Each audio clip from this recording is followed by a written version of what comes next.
Radio Publique Africaine.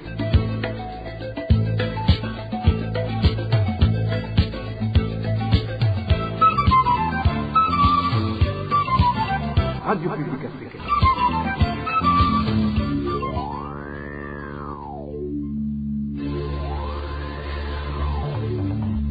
C'est le moment de suivre le journal parlé en français. À la présentation, Josiane Mouzaneza. C'est un plaisir de vous retrouver, amis fidèles de la RPA. Bienvenue au journal de ce dimanche 12 septembre 2021. Donc voici les principales articulations.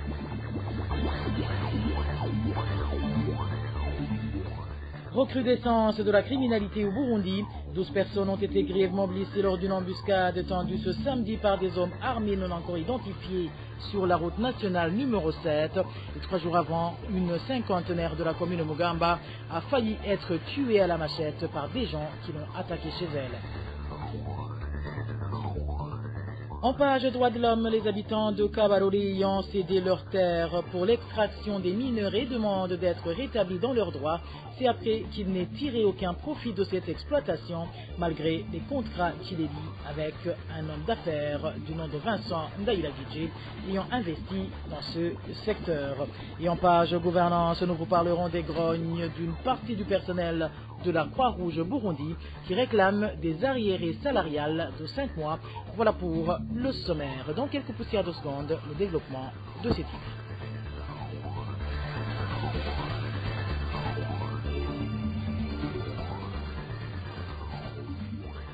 Bonsoir. Débutons ce journal par cette page sécuritaire où 12 personnes ont été blessées par balle ce samedi vers 19h30 au cours d'une embuscade tendue par des hommes armés sur la route nationale numéro 7 et plus précisément dans la localité d'Omugwingwe située sur la colline Chogo, zone Viuya en commune Mugamba de la province Bururi.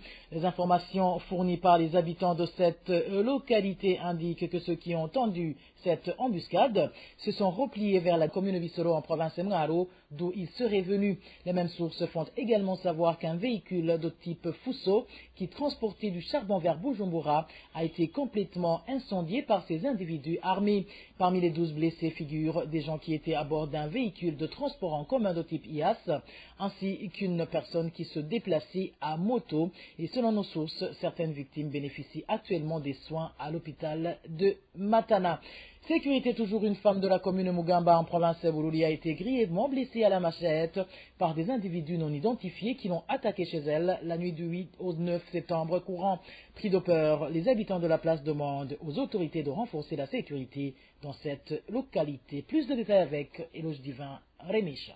Séraphine Niakire, une veuve âgée de plus de 50 ans, a été attaquée dans la nuit de mercredi à jeudi de cette semaine. C'était aux environs de minuit sur la colline Moucho, zone Kibedi, commune Mugamba, en province de Bururi. Ses voisins révèlent que les auteurs de ce forfait, qui étaient au nombre de 3 et qui n'ont pas été identifiés, étaient sans armes. À leur arrivée, ils ont exigé à la fille de Séraphine Niakire de couper à la machette sa mère, ce qu'elle a refusé, indiquent toujours nos sources. Ces malfaiteurs se sont alors chargés eux-mêmes de couper à la machette Séraphine Niakire, selon cette source. Après qu'elle ait refusé de couper à la machette sa mère, ces malfaiteurs ont ordonné à cette fille de marcher sur sa mère 7 fois. Puis ils ont pris une machette trouvée chez le domicile de cette veuve, car ils étaient sans armes, et l'ont coupé plusieurs fois au niveau de la tête, de l'oreille et de ses bras. Par la suite, ils ont demandé à la fille de les regarder au visage pour essayer de les identifier, mais elle ne les a pas reconnus. Ils portaient des voiles comme des femmes et n'avaient pas caché leur visage. Ils sont partis tout en croyant qu'ils avaient tué cette femme. Après le départ de ces malfaiteurs, dont le motif du crime reste toujours inconnu, la fille de la victime a crié pour alerter les voisins qui sont vite intervenus pour l'amener à l'hôpital. La population demande d'être protégée. Ses bras finiront par être amputés. Nous demandons aux autorités de surveiller convenablement la sécurité, car de telles criminalités engendrent la panique. Vous saurez qu'après cette attaque, 8 personnes ont été déjà arrêtées par la police pour des raisons d'enquête. Et le divin Rémiche de la sécurité, passons à la page droits de l'homme, où les propriétaires des surfaces d'extraction des minerais de la commune Kabarore, nous sommes en province Kayanza, dénoncent les escroqueries et les actes de maltraitance dont ils sont victimes. Ils reprochent à l'un des hommes d'affaires qui a investi dans ce secteur de les arnaquer, en plus de détruire l'environnement. C'est un reportage signé Onésime Dushimagid. Ces habitants de la commune Kabarore qui s'insurgent contre les travaux d'extraction des minerais dans leurs propriétés sont des collines Kivuvu, Kibuba, Yamukona et Muneg. Ils indiquent que l'homme d'affaires Vincent Dagijimana, investisseur dans ce secteur, ne leur donne pas l'argent convenu pour exploiter les propriétés.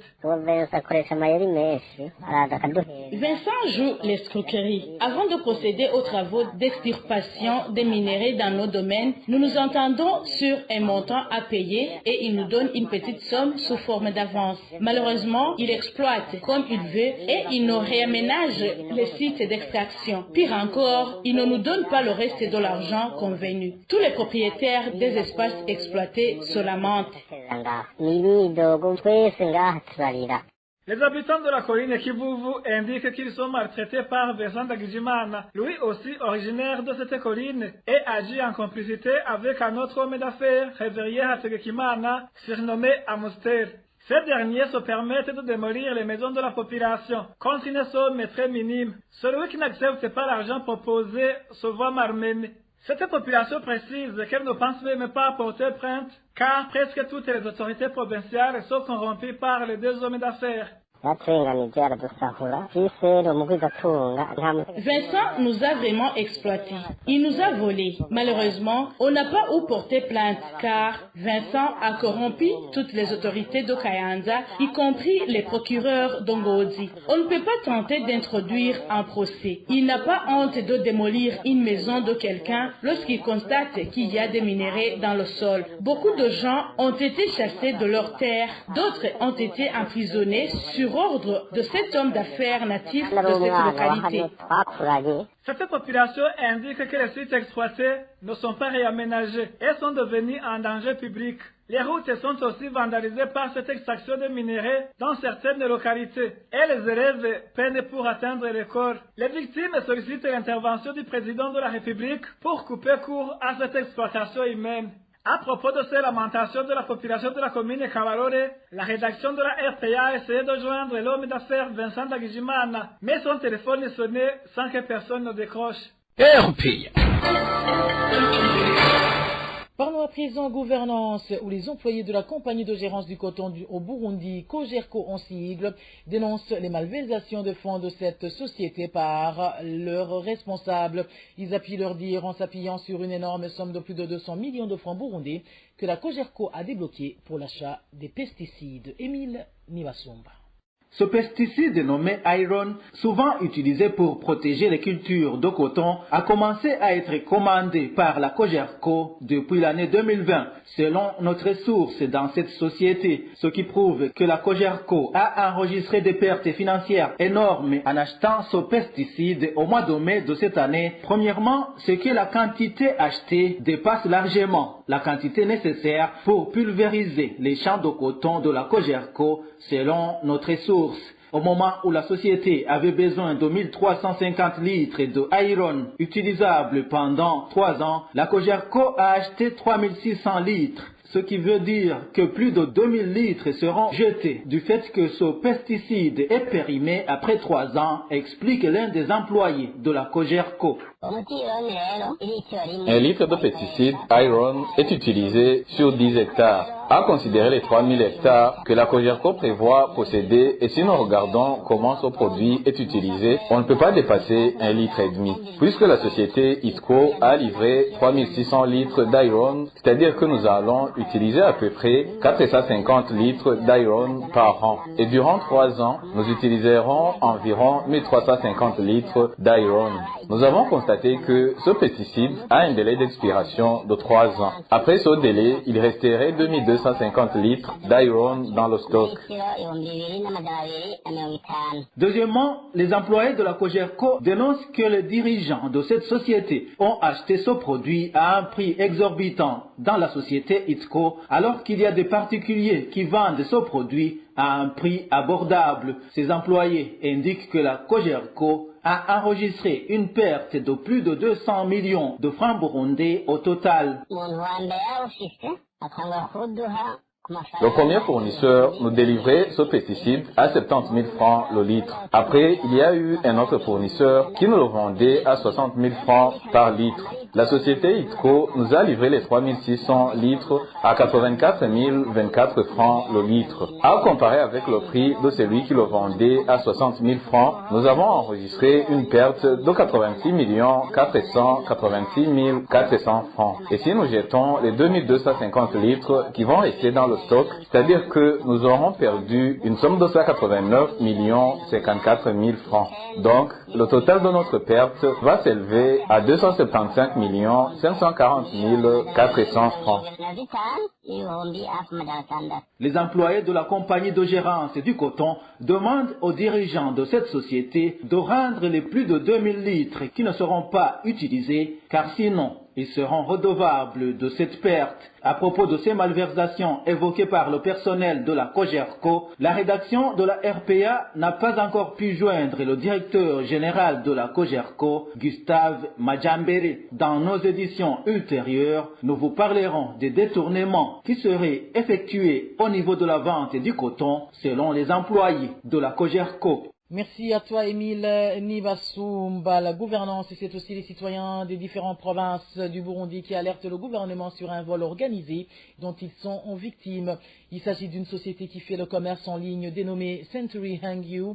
Les gens qui avaient déposé leur argent dans les caisses de la dite société ne savent plus à qui se confier du moment que les représentants de Century Hangyu ont disparu. La capitale initiale pour devenir membre de l'entreprise était fixée à plus de 400 000 francs Burundi. Je point avec Emmanuel Niungeko. Certains citoyens qui se sont confiés à la RPA dans différentes localités du pays disent que la société Century Hangyu aurait été agréée au Burundi depuis l'an 2020. Cette société aurait reçu l'agrément de la part du ministre du Commerce, Transport, Industrie et Tourisme dans le but de développer le commerce en ligne au Burundi. Installée sur l'avenue Mwambutsa de la zone Ngagara au quartier 6 bloc 12 à mairie de Bujumbura, les nécessités de services de Century Hangyu dans tout le pays n'avaient qu'à se rendre à cette adresse. L'un des adhérents de Century Hangyu fait savoir qu'il a été au courant de son existence à travers son ami qui s'était déjà fait inscrire. Le capital initial déposé étant d'un montant de 462 000 francs burundais pour percevoir un intérêt de 21 000 francs burundais à l'intervalle de 10 jours.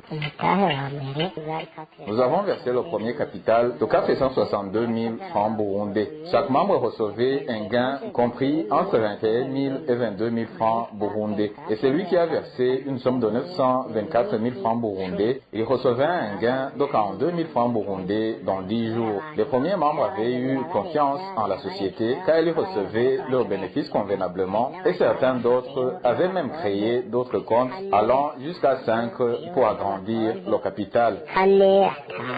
Les premiers adhérents ont reçu cet intérêt de 21 000 francs burundais pendant 3 mois, mais par après, cette société a annoncé officiellement la suspension des activités. Les membres de Century Hangyu ont été au courant de sa fermeture via le groupe WhatsApp qui les regroupait tous.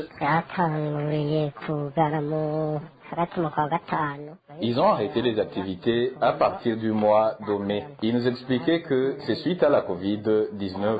Ils avançaient que la réouverture était programmée au mois d'août. Dans les groupes WhatsApp, au sein desquels nous étions regroupés, nous avions manifesté notre mécontentement et nous avions montré que les responsables étaient des voleurs. Les responsables des groupes WhatsApp ont alors pris la décision de coder tous les groupes WhatsApp et seul l'admin avait le droit d'envoyer un message quelconque.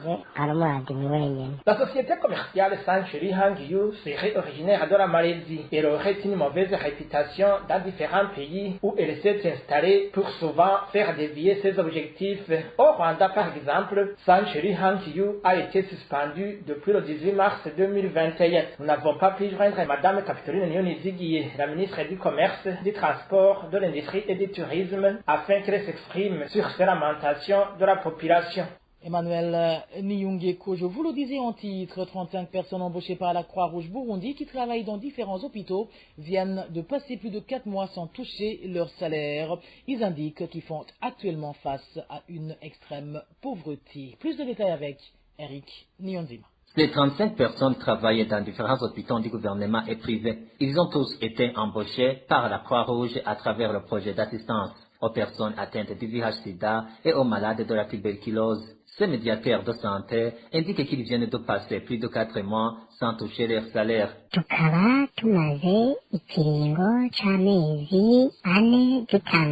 passons plus de 4 mois sans toucher nos salaires. Nous avons commencé le travail au début du mois de juin, mais jusqu'à maintenant, pas de salaire. Au sein de la Croix-Rouge, on nous dit qu'il faut attendre le déblocage du budget du Fonds mondial qui passe par le SMIC.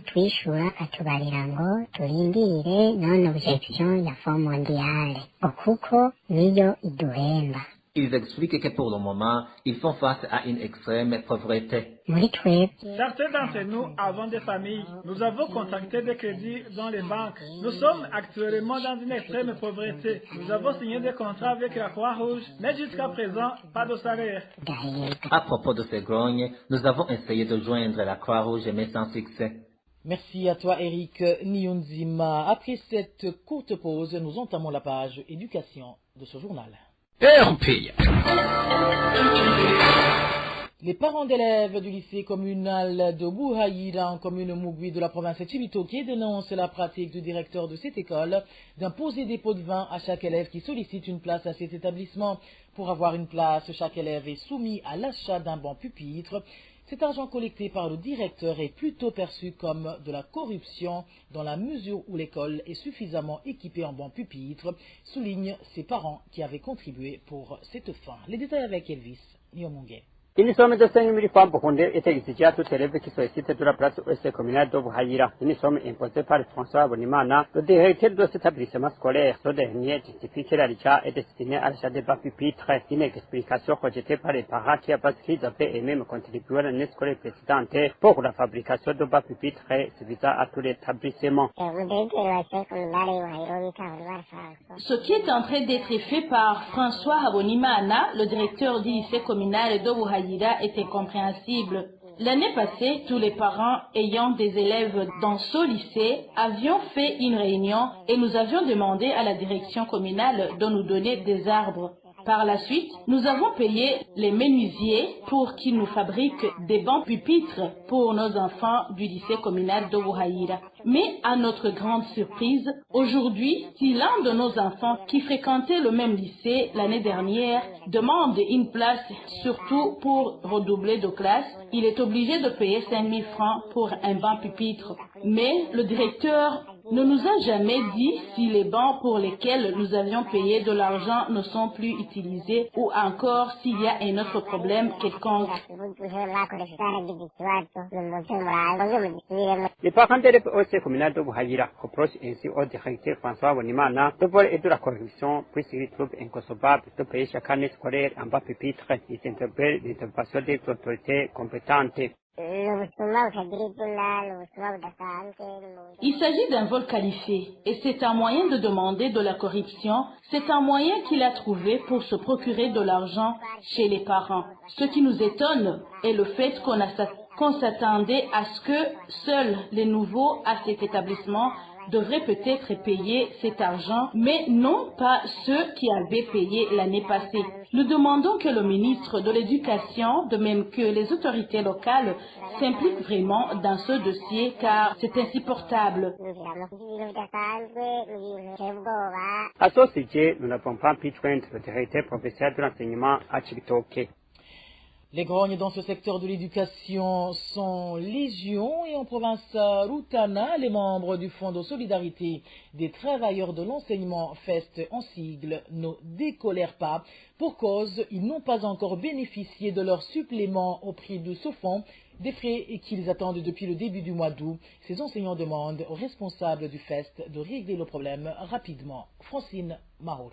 Ces enseignants de la province de Rutana indiquent que chaque mois, chacun épargne selon ses moyens au Fonds de solidarité des travailleurs de l'enseignement FEST. Après une période d'une année, les adhérents à SOFO bénéficient en montant qu'on appelle les suppléments, de l'argent qui facilite aux bénéficiaires à acheter le matériel scolaire pour les enfants, comme le précise l'un d'eux.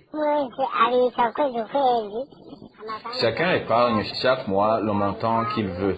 Il y a ceux qui épargnent une somme de 5 000 francs burundais, 10 000 francs, 20 000 francs et même plus, selon les moyens de chacun. Cet argent est considéré comme supplément et nous en bénéficions après une année.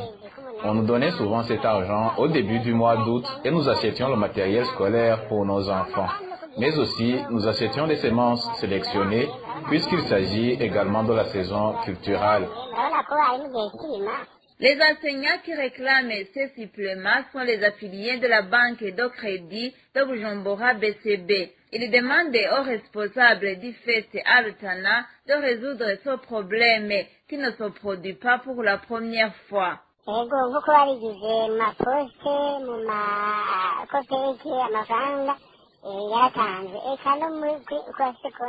Ces suppléments ont été déjà offerts à ceux qui ont des comptes ouverts à la Poste, à la COPEC ou encore ceux qui ont des comptes au FEST. Mais pour nous, les clients de la BCB, nous sommes dans une désolation. Nous avons suspendu nos projets. La situation se présente ainsi il y a 3 ans de suite. Nous demandons aux responsables du FEST qui virent cet argent sur nos comptes à la BCB de vérifier si l'argent arrive à destination.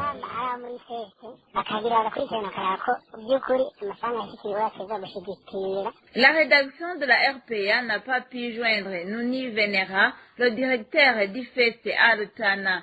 Merci à toi, Francine Mahoro. Et pour clore ce journal, après plusieurs lamentations des candidats ayant postulé au concours de recrutement des enseignants, édition 2021-2022, la Commission nationale de recrutement dit qu'elle va suivre de près cette situation. Dans son communiqué de presse sorti ce 11 septembre 2021, cette commission indique qu'elle va faire dès mardi prochain des descentes dans les communes où les lamentations se sont fait entendre pour vérifier ce qui a été dit. Pour ceux qui ont des réclamations à faire, sans prier de se rendre au chef-lieu de leur commune pour rencontrer les membres de la dite commission selon le calendrier qui leur sera communiqué. Dans l'entretemps, cette commission nationale de recrutement a indiqué que ce mardi 14 septembre 2021, elle va entamer une descente dans les communes de Vumbi et Ugabila de la province de Kirundo. Et le mercredi 15 septembre 2021, ça sera le tour des communes Mumba et Nyamurenza de la province de Ngozi et Muramvia de la province Muramvia. Et voilà, amis fidèles de la RPA, c'est par ici que nous mettons un point final au journal de ce dimanche 12 septembre 2021. Merci à vous tous qui nous avez prêté une oreille attentive. Merci également à toute l'équipe rédactionnelle qui m'a aidé à collecter toutes ces informations, sans oublier l'équipe technique. À la présentation de ce journal, vous étiez avec Josiane Mouzaneza. Un bon début de semaine à tous.